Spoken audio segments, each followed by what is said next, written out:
अल्लाहुम्मत तकासुर हत्ता ज़ुरतुमुल मक़ाबिर कल्ला सौफ तअलमून सुम्मा कल्ला सौफ तअलमून कल्ला लौ तअलमून इल्मल यक़ीन लतरवुन्नल जहीम सुम्मा लतरवुन्नहा ऐनल यक़ीन सुम्मा लतुस्अलुन्ना यौमइज़िन अनिन नईम।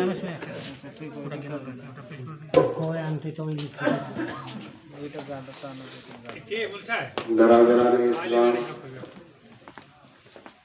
हाज़िरीन जलसा दीनी मिली भाइयों, बुजुर्गों, नौजवानों, प्यारे बच्चों, पर्दा की आड़ में बैठी हुई इस्लामी माएँ और बहनें,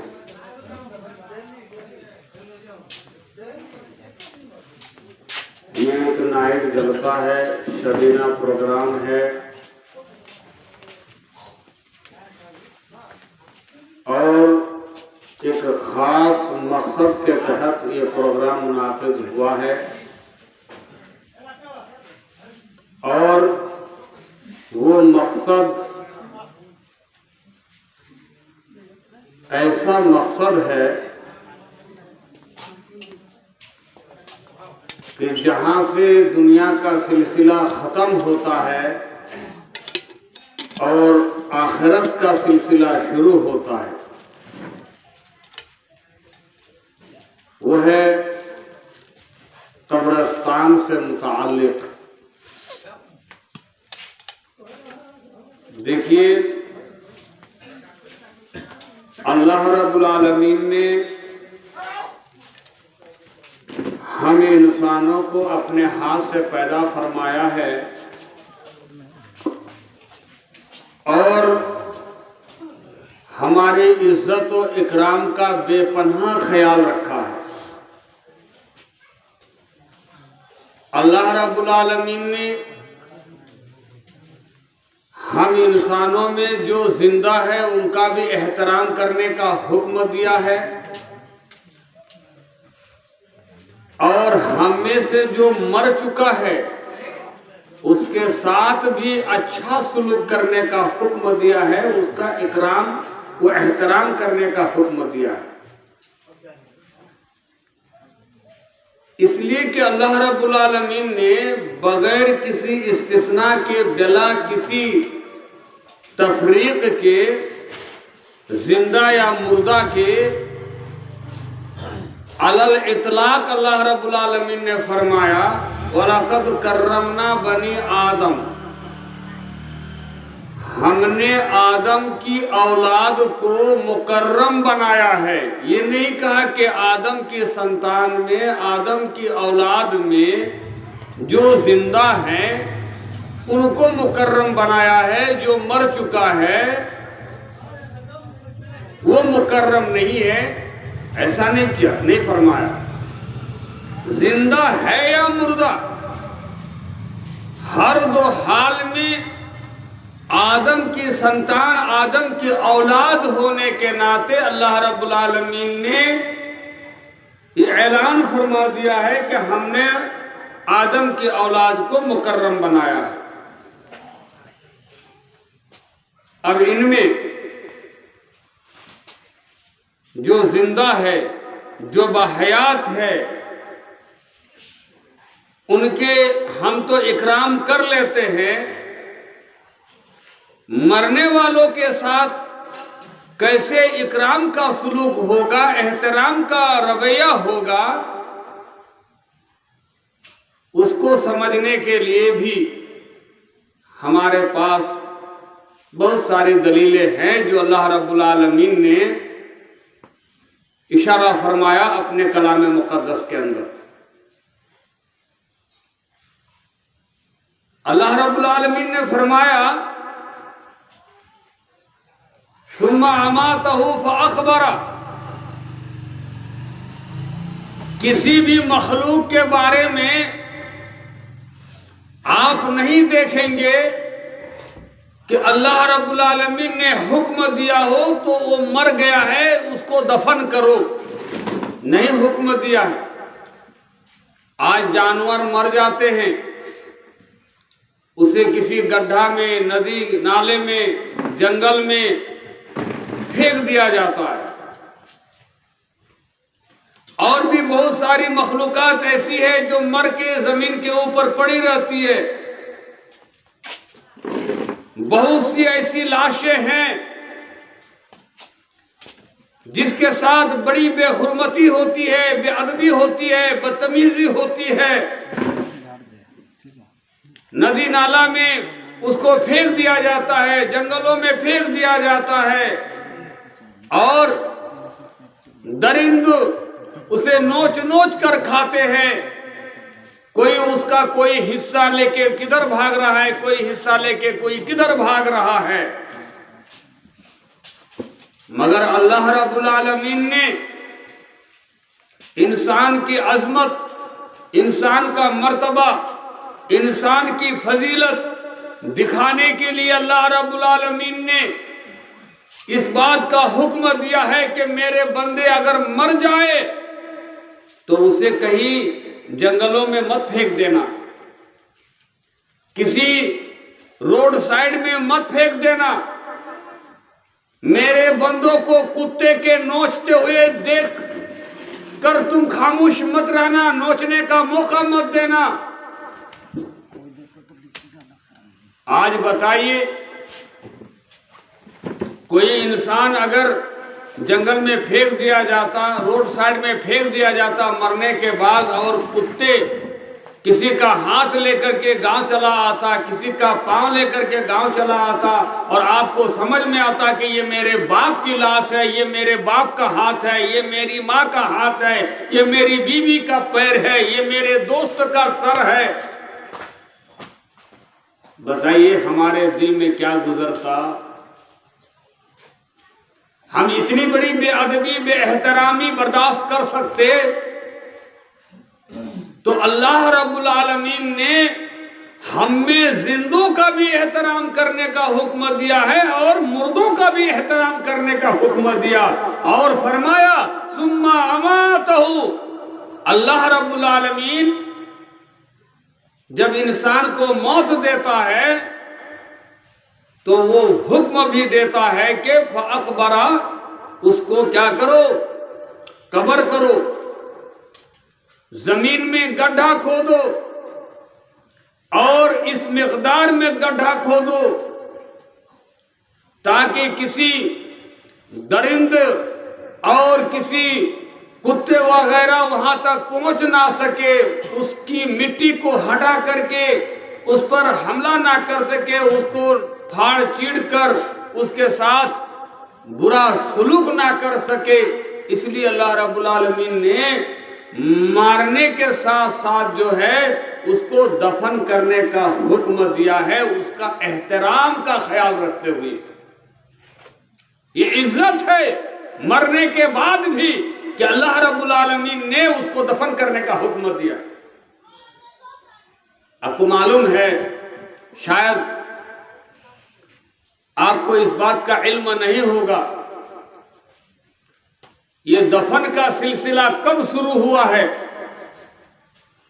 दफन का सिलसिला कब शुरू हुआ? अपने बाप आदम को याद कीजिए, उनकी दो औलाद का नाम सुना होगा, हाबिल और काबिल। काबिल ने हाबिल को मर्डर कर दिया था, कत्ल कर दिया था, और उसको कत्ल करने के बाद काबिल को ये बात समझ में नहीं आ रही थी कि मारने को तो हमने मार दिया है, मगर इसको करेंगे क्या? ऐसे ही जमीन में पड़ा रहेगा? ये भी तो मेरा भाई है, गुस्सा में आकर, तैश में आकर मैंने इसके साथ ये सुलूक कर दिया है, लेकिन अब इसको देखकर हम कैसे बर्दाश्त कर लेंगे? इसके साथ क्या सुलूक होगा, नहीं होगा? काबिल को ये बात समझ में नहीं आ रही थी। उसको समझाने के लिए अल्लाह रब्बुल आलमीन ने कौवे का जिक्र फरमाया है कुरान मजीद के अंदर सूरह अल माइदा में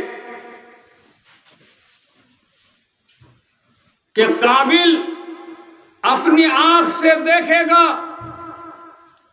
अपने मारे हुए या मरे हुए भाई के साथ क्या करेगा। उसको सबक सिखाने के लिए अल्लाह रब्बुल आलमीन ने 2 कौवे भेजा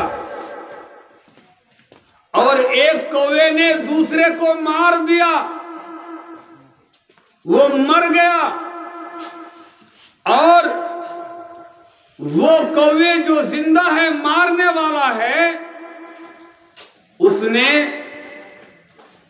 अपने साथी अपने भाई कौवे को दफन करने के लिए जमीन में गड्ढा खोदने लगा। जमीन में गड्ढा खोदने के लगा। जब जमीन में गड्ढा हो गया कौवे ढाकने के बराबर, तो गड्ढा हो गया। अब उस मरा हुआ कौवे को ला करके उस गड्ढे में रखा, ऊपर से मिट्टी डालना शुरू कर दिया। तब काबिल को अकल आई, अरे इस कौवे से तो हमको सबक हासिल करना चाहिए था कि कौवे जो है अपने भाई को किस तरह से दफन कर रहा है। आज मैंने अपने भाई को अपने हाथ से मारा है, अपने इस भाई को जमीन पर हम नहीं छोड़ेंगे। मारने को तो मैंने मार दिया, लेकिन इस कौवे से हमको सबक मिला कि हमें भी जमीन में गड्ढा खोदना चाहिए और उस गड्ढे में अपने भाई को डाल करके ऊपर से मिट्टी डाल दे, ताकि दरिंदो चरिंदो परिंदो जो भी इसे नोच नोच कर खाना चाहे, मेरे भाई के साथ बदसलूकी ना कर सके, बदतमीजी करने का, नोचने का, फाड़ने का, चीरने का उसे मौका ना मिले। तो कौवे से काबिल ने सबक सीखा, इबरत हासिल किया, उसने भी अपने भाई को जमीन में गड्ढा खोद करके दफन किया। मेरे भाइयों, ये अल्लाह रब्बुल आलमीन की तरफ से ऐसा हुआ। फबाअसल्लाहु गुराबन, कुरान की आयत है कि काबिल को सबक सिखाने के लिए अल्लाह रब्बुल आलमीन ने एक कौवा भेजा। कौवा जमीन में गड्ढा खोदने लगा ताकि काबिल देखे कि ये कौवे अपने भाई के साथ क्या सलूक कर रहा है और वो अपने भाई के साथ भी वैसे ही सलूक करेगा। तो मेरे भाइयों, अल्लाह रब्बुल आलमीन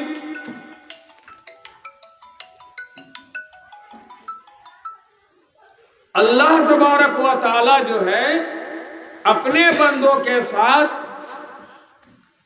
बड़े इकराम, एहतराम और अजमत का ख्याल रखा है। यही वजह है कि मरने के बाद भी उसके साथ बेहुरमती होने का चांस नहीं दिया, मौका नहीं दिया, उसको दफन करने का हुक्म दिया। इसीलिए आज हम कब्रिस्तान का इंतजाम कर रहे हैं। इसीलिए हम अपने भाई को जहां कहां दफन करना नहीं चाहते हैं, उनके लिए एक मखसूस जगह का इंतजाम कर रहे हैं। लेकिन अफसोस उस वक्त होता है